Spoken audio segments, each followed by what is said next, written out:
जो स्थान व्यंग को साहित्य में मिला वही स्थान हास्य को व्यंग साहित्य में मिला। कहने का अर्थ ये है कि साहित्य की जो अलग अलग विधाएं हैं उनमें व्यंग को काफ़ी साहित्यकारों ने काफ़ी नीचे रखा है। वो समझते हैं व्यंग लिखना एक व्यंग जो है वो अच्छे साहित्य का मानक नहीं है। और वैसा ही व्यवहार जो शुद्ध रूप से हास्य लिखते हैं और उनके हास्य में व्यंग नहीं होता है, व्यंग रचनाकार हास्य रचनाकारों को अपने अपने बराबर नहीं मानते।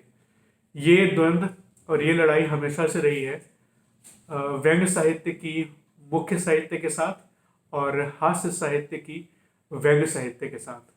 लेकिन देखा जाए तो दोनों में फर्क बहुत है और दोनों ही लिखना बहुत ही मुश्किल होता है। नमस्कार दोस्तों, स्वागत है आपका मेरे YouTube चैनल किताबों की दुनिया में। इस चैनल पर मैं किताबों से संबंधित जानकारियाँ शेयर करता हूँ। तो अगर आप इस चैनल पर पहली बार आ रहे हैं तो इस चैनल को सब्सक्राइब जरूर करें। अपने दोस्तों और अपने रिश्तेदारों से भी कहें सब्सक्राइब करने के लिए, उनके साथ भी शेयर करें और बेल आइकन जरूर प्रेस करें ताकि मेरे हर वीडियो का नोटिफिकेशन आप तक जरूर पहुँचे। तो आज मैं आपको जिस किताब के बारे में बताने वाला हूँ वो एक हास्य कथाओं का संग्रह है और उसका नाम है श्रेष्ठ हास्य कथाएं। इसे लिखा है कन्हैयालाल नंदन ने। कन्हैयालाल नंदन ने इसे लिखा तो नहीं है, ये तो नहीं कहेंगे। इन्होंने ये एक संपादक की तरह काम किया है और इन्होंने कुछ मशहूर जो व्यंग लेखक हैं उनके अच्छे अच्छे हास्य कथाओं का संकलन किया है।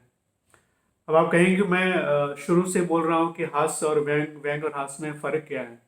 तो इस किताब में भी उसी चीज़ को बताने की कोशिश भी की है। भूमिका अगर आप पढ़ेंगे, जब आप इस किताब को पढ़ेंगे तो आपको पता चलेगा कि दोनों में फ़र्क है। जो मशहूर व्यंग साहित्यकार हुए उन सबसे कन्हैयालाल जी ने पूछा कि आपकी क्या टिप्पणी है हास्य और व्यंग को लेकर। तो अगर बहुत ही सरल भाषा में बात करें, हरिशंकर प्रसाद बताते हैं कि हर समाज की अपनी एक एक व्यवस्था होती है, एक अनुपात होता है, कुछ कुरीतियाँ होती हैं, कुछ एक चलने और एक तरीका होता है और उसी तरह से हर एक व्यक्ति का एक तरीका होता है। तो उसमें अगर अलग हटके होता है और उसमें कुछ अनायास बिना सोचे समझे अगर हो जाता है, कुछ हमें टेढ़ापन दिखता है, कुछ अलग दिखता है, तो वो एक हास्य का विषय बन सकता है। जैसे कि अगर सामान्यतः नाक सबकी चेहरे के अनुपात के हिसाब से होती है, लेकिन अगर किसी की नाक बहुत बड़ी हो जाए तो कहते हैं अरे ये तो आलू बड़ा है। तो ये एक हास्य का एक विषय हो सकता है। या फिर चलते चलते रास्ते में अगर कोई केले के छिलके में किसी का पाँव फिसल जाए तो शायद ज़्यादातर लोगों का जो रिएक्शन होगा वो एक हंसी होगी। तो ये हास्य है और इसको लिखना बड़ा मुश्किल है। सोचना तो आप देख सकते हैं, दृश्य आपके सामने आम जीवन में हमारे और आपके जीवन में चलता ही रहता है, लेकिन उसको महसूस करना और उसको शब्दों में ढालना और फिर उस पर एक ये उसके ऊपर सबसे बड़ी समस्या ये हो जाती है कि जो पाठक है वो जब उन शब्दों को पढ़ता है तो वही हंसी उसके वो भी महसूस करता है, वो भी उसी तरह से ठहाके लगाता है कि नहीं। तो ये बहुत बड़ा चैलेंज होता है हास्य लेखकों के लिए। और साथ ही साथ फुहड़ता, अगर भाषा की फुहड़ता होती है तो वो हम सही एक अच्छे हास्य की तरह नहीं लेंगे। तो भाषा की फुहड़ता, नीचता को दूर रखते हुए सरल शब्दों में एक पढ़ते पढ़ते अगर पाठक ठहाका लगा ले किसी सामान्य चीज़ को एक अलग तरीके से पढ़कर, तो वो एक अच्छा हास्य साहित्य कहा जाएगा। तो इसमें भी इस किताब में भी, इस संग्रह में भी वैसी ही कहानियां हैं। जैसे एक कहानी है बुद्ध के दांत।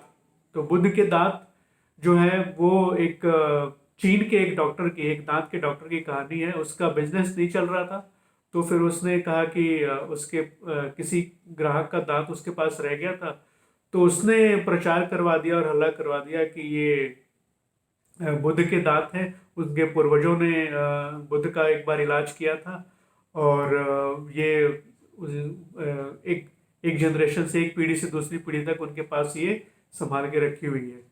तो अगर और इसी से उसकी प्रसिद्धि होगी और प्रचार हुआ कि जो जिस खानदान ने बुद्ध के दांतों का इलाज किया वो तो बहुत अच्छा डॉक्टर होगा। तो धीरे धीरे उनका बिजनेस चल पड़ा और फिर उसके बाद से वहाँ की सरकार ने भी उसको मान्यता दी। उनको लगा कि ये एक सांस्कृतिक चीज़ है और बुद्ध के दांत को उन्होंने उससे वापस भी ले लिया। तो काफ़ी कमाया उसने। उसी तरह से एक और कहानी आती है एक मुर्गे की अ, मुर्गे की प्रतिशोध की कहानी आती है। तो वो पुनर्जन्म लेता है और फिर वो अपना प्रतिशोध लेता है। तो ये एक अलग चीज़ हो जाती है। फिर दूसरी एक और कहानी आती है जहाँ पर दो प्रेमी आत्महत्या कर लेते हैं और वो उसने एक आत्महत्या करने के बाद क्योंकि इस दुनिया में उनके प्यार को कोई महत्व नहीं दे रहा है तो यहाँ से मर जाएंगे। तो जब स्वर्गलोक जाएंगे तो वो खुशी से रहेंगे, लेकिन जब वो स्वर्गलोक पहुँचते हैं तो वहाँ पर ऐसी कठिनाइयों का सामना करना पड़ता है जो उनको लगता है कि इससे बढ़िया तो हम धरती पर ही थे। फिर एक कहानी आती है सौदा हाथ से निकल गया।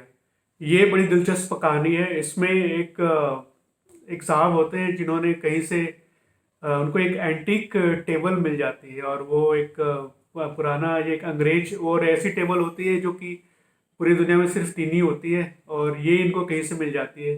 तो वो उसे बेचकर कबाड़ वाले से लेकर आते हैं, उनको पहचान होती है और वो उसे बेचकर कुछ पैसे कमाना चाहते हैं। तो एक बड़े व्यापारी को वो बुलाते हैं अपने घर पे और उनकी घर की हालत बड़ी ख़राब थी तो इसकी वजह से वो बेचना चाहते हैं।